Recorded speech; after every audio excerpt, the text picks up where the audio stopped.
안녕하세요. 강동경희대병원 H로건입니다. 자, 여러분 이 손 많이 쓰시는, 특히 이제 아마 나이 좀 있으신 주부분들이 굉장히 이 병에 앓고 있는 걸로 제가 알고 있습니다. 바로 손목 터널 증후군이라고 하는데요. 보통 일반적으로 이 손목 터널 증후군이라고 했을 때 손목이 아픈 건가? 어디가 아픈 건가?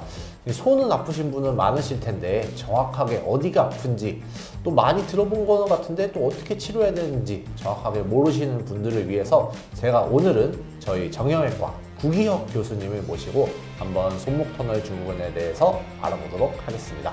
교수님 안녕하세요. 네, 안녕하세요. 일단 자기소개 한번 부탁드립니다. 네, 안녕하세요. 저는 강동경희대학교병원에서 수부 및 이식술을 담당하고 있는 구기혁이라고 합니다.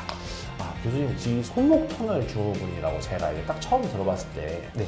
이 손목에 무슨 터널이 있나 싶기도 한데 어떤 병인지 좀 설명 부탁드립니다. 병에 대해서 먼저 소개를 간단하게 해드리면 네. 여기 좋은 모형이 있는데 보시면 이렇게 손목을 굽히는 힘줄들과 정중신경이라는 신경이 지나가는 손목 터널이라는 구조물 사이로 이렇게 신경과 힘줄들이 지나가고 있습니다. 그래서 어떤 원인으로 인해서 이 내부의 공간이 협소해지거나 아니면 이 힘줄들의 부피가 늘어나면서 이 안쪽을 지나가고 있는 정중신경이 눌려서 여러 증상들이 발생하게 되는데 이것을 손목 터널 증후군이라고 하게 됩니다. 아, 요게 그럼 터널인 거예요? 아, 네, 맞습니다. 요 터널을 손목 터널이라고 부릅니다. 그러면은 지금 교수님 요 노란색이 신경인 건가요? 아, 네, 맞습니다. 정중신경이라고. 정중신경? 네. 아, 이 터널이 그럼 이렇게 좁아져가지고 네, 맞습니다. 이 신경을 눌러서 생기는 거네요? 네, 맞습니다. 교수님, 이 손목 터널 증후군이 봤을 때는 일반적으로 손목이 갑자기 뭐 얇아지거나 그런 것도 아닌데 왜 생길까요? 왜 이 터널이 얇아지는지. 대개는 드물게는 뭐 통풍이나 뭐 석회화 등으로 인해서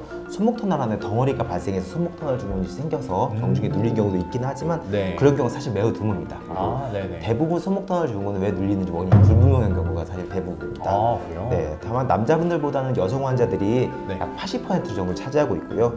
그중에서도 5, 60대 집안일 많이 하는 저희 어머님들이 대부분을 차지하고 있어서 뭐 제 생각에 살림하시느라 고생을 너무 많이 하셔서 그런 게 아닐까 하는 그런 생각도 하게 되는 것 같습니다. 아무래도 이제 살림하시다 보면 뭐 빨래부터 해가지고 이제 집안일 전부 다 하시면 전부 다 손으로 하셔야 되잖아요. 네, 맞습니다. 그래가지고 좀 어쩔 수 없이 사용을 많이 하면 눌리는 경향이 있다, 좀 이렇게 봐야 되겠네요. 네, 맞습니다. 그리고 또 한 가지가 당뇨나 신기능 저하 등의 동반 질환이 있을 경우에도 손목 터널이 좀 잘 생기는 것들로 보고가 되고 있습니다.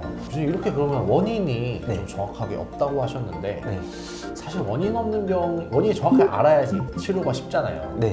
치료도 좀 어려울 수도 있겠네요. 사실 손목 터널 중에 치료법이 사실 발전이 많이 되었습니다. 그래서 최종적으로 사실은 눌리고 있는 신경을 수술로 간단하게 감압만 시켜주면 치료가 대부분 돼서 치료가 병원에 내원하시면 치료가 그렇게 어렵지는 않습니다. 그래도 일단은 치료가 그렇게 어렵지 않다는 말 듣고 조금은 안심이 되는 것 같습니다. 교수님. 증상은 어떤 게 있을까요? 대표적으로 뭐 저린다던가 뭐 이런 게 있는 건지 좀 궁금합니다. 손목 터널 증후군의 특징은 이 그림에서 보시는 바와 같이 이 정중신경이 감각을 담당하는 부위에 이 무감각이나 저린 감각 등 이상 감각이 나타납니다. 그래서 이 손끝이 저릿저릿한 것 같은데 자세히 보면 하나, 둘, 셋, 넷, 5개 손가락 중에 새끼손가락 좀 정도가 덜한 것 같다. 이렇게 하신다면 손목 터널 증후군을 좀 의심해 볼 수가 있습니다. 아, 새끼손가락만 덜 저리면? 네, 맞습니다. 그리고 손목 터널 증후군이 오래되면 엄지손가락 근육이 줄어들어서 그러니까 힘이 잘 안 들어가고 하는 증상이 발생하는데 이거는 초기에 발생하는 증상은 아니고요.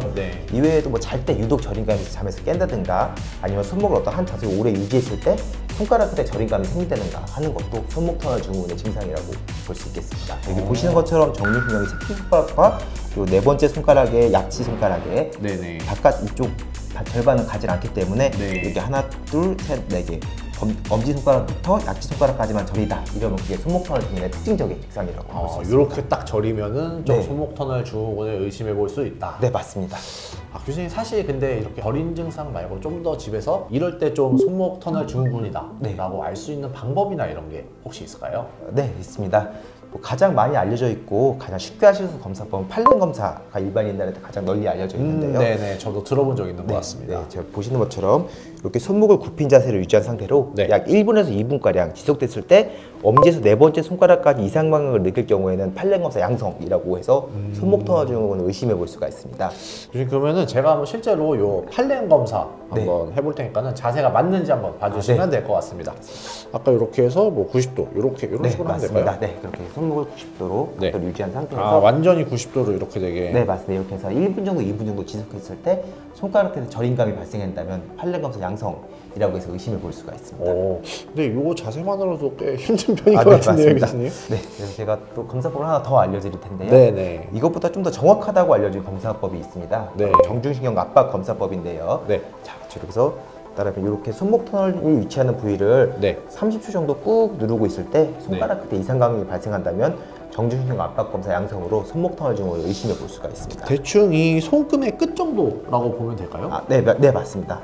이렇게 중간 부위 터널이 위치하는 네. 이 정도 중간 부위를 누르고 있을 때요. 이 손바닥 양 손바닥의 딱 중간. 네, 맞습니다. 보면 네. 되겠네요. 중간 부분을 약 30초 이상 정도 강한 힘으로 누르고 있을 때 네. 저림감이 심해진다면 손목 터널 증후를 좀 더 정확히 진단할 수 있는 방법입니다. 그럼 혹시 이제 병원 와서는 좀 더 이제 아무래도 정확한 진단을 주셔야 되잖아요. 네. 어떤 검사를 좀 위주로 하시는지.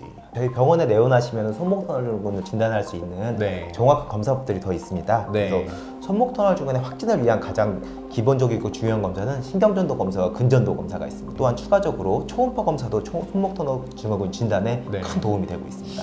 교수님, 그러면은 치료 좀 이 프로세스가 어떻게 될까요? 증상이 심하지 않은 초기 단계 손목 터널 증후군은 네. 비수술적 치료를 먼저 하게 됩니다. 네. 경미할 경우에는 손목 사용을 줄이고 그런 뉴트럴 포지션 상태에서 네. 손목을 고정해주는 보조기를 주무실 때 밤에만 하게 되고요. 진통 네. 소염제를 드시면 그게 증상 호전에 좀 도움이 되기도 합니다. 네네. 또 중등도 정도 어느 정도 중간 정도 증상일 경우에는 네. 스테로이드 주사 치료 가장 멀리 쓰이는 치료법입니다. 네. 대개는 스테로이드 주사를 놓고 한 달 정도 안에 뚜렷한 증상 호전이 나타나는 경우가 많습니다. 뭐 이외에도 뭐 체외 충격파나 도수 치료 등의 치료법도 있지만 네. 아직은 데이터가 많이 쌓이지는 않았습니다. 혹시 그러면 뭐 수술까지 하게 되는 케이스도 있을까요? 네, 수술은 보통은 저림감 증상이 심해서 네. 버티기 힘든 경우나 네. 아니면 비수술적 치료를 시행했음에도 효과가 없는 경우에 시행하게 됩니다. 네. 또한 이 손목 터널 증후군이 발생한 지 오래돼서 엄지 두동에 큰 이식이 벌써 진행되고 있어요. 여기 살이 빠졌을 경우나 네. 손가락 끝에 감각 저하가 심할 경우에도 바로 네. 수술적 치료를 시행하시는 것이 좋습니다. 교수님, 그럼 이것도 아무래도 수술이잖아요. 네, 네, 수술실 맞습니다. 들어가야 네. 돼. 조금 더 세세하게 알려주실 수 있으실까요? 네, 바쁘게 일을 많이 하신 분들에게 생기기 때문에 네. 사실 수술 뭐 입원 기간 이런 것도 관심이 많으실 텐데 네. 저희 병원에서는 국소마취로 수술하고 있고 네. 입원하지 않고 당일치료 센터에서 당일로 수술을 끝내고 있습니다. 교수님, 이 손목 터널 증후 그렇게 이제 수술까지 하는 방법까지 알려주셨는데 네. 아까 초기에 말씀해주신 이제 밤에 잘 때 부목만 돼도 좀 충분히 좀 어느 정도 호전 효과를 볼 수 있다. 네. 이렇게 말씀을 해주셨잖아요. 네. 그러면 이제 일상에서 조금씩 이제 절여서 아, 이건 좀 손목 터널 증후군 아닐까 싶으신 분들이 많으실 텐데 네. 그런 분들도 그냥 밤에 부목만 돼도 좀 효과를 볼 수 있는지, 그리고 더 빨리 낫고 싶으면은 그냥 아예 하루 종일 깁스한 것처럼 네. 이렇게 네. 하고 살면은 좀 더 좋을까요? 네.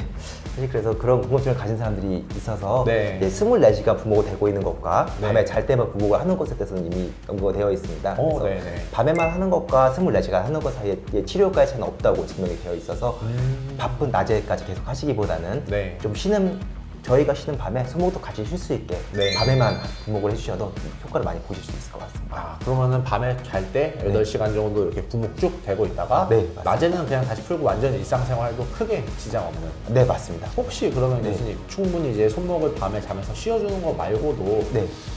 보통 이런 건 스트레칭이나 네. 운동법 이런 게 또 중요하잖아요. 네. 그런 게 또 따로 있을까요? 네, 사실 그래서 운동법도 많이 여러 영상들에서 소개가 되고 있는데요. 네. 뭐 저도 어떤 논문들에서 효과가 있다고 주장이 된 운동법을 2가지만 소개해드리겠습니다. 네. 첫 번째는 신경활주 운동입니다. 네. 제가 보여드린 이 자세들을 네. 5개의 자세를 보여드릴 텐데 네. 이 자세들을 1번 자세, 네. 2번 자세, 손가락만 이렇게. 네, 네, 그리고 3번 자세, 네. 그리고 4번 자세, 네. 그리고 5번 자세.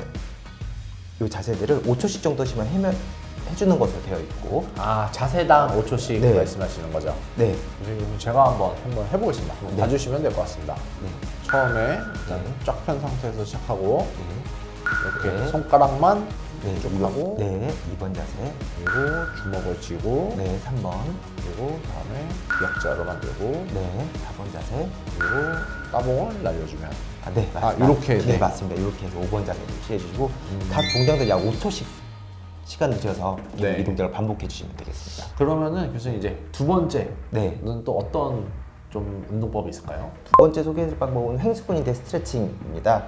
이렇게 손을 벽에 댄 상태에서 네. 이렇게 엄지 아랫부분을 당겨서 네. 횡수근인대를 늘려주는 동작을 약 30초 정도 해주시면 되겠습니다. 엄지를 어디 쪽을 늘려야 여기 돼요? 엄지의 네. 엄지 뿌리 쪽에 네. 통통한 부분을 이렇게 당겨서 아하. 약간 스트레치되는 느낌대로 해주시면 될 것 같습니다. 이렇게 여러분 저희 예방법, 스트레칭 방법까지 한번 정확하게 알아봤는데요. 그래서 사실 이런 거 말고도 이제 일상생활에서 많은 분들이 이제 손목 보호를 위해서 좀 많은 보조기구나 용품들을 사용하고 계신데 저도 하나 사용하고 있는 게 요 버티컬 마우스. 일반적으로 마우스를 다들 이렇게 사용하시잖아요. 네. 근데 이거는 이렇게 좀 서서 네. 손목이 편하다라고 해서 사용은 하고 있는데 이런 것도 좀 도움이 될까요? 네. 사실은 이런 뭐 아데나 버티컬 마우스 같은 제품들이 손목 터널 증후군의 예방에 도움이 되는 그건 아직 부족합니다. 네. 근데 아데 같은 경우는 손목을 좀 따뜻하게 위해서 관절 좀 부드럽게 만들어주겠고 이런 버티컬 마우스 같은 경우에는 손목 터널 증후군과는 별 상관이 없을 수 있지만 네. 손목 이 척골 쪽에 네. 새끼손가락 쪽 척측의 부담을 상당히 줄여줄 수가 있어서 이런 제품을 썼을 때 더 네. 편안함을 느끼신다면 사용하셔도 좋겠습니다.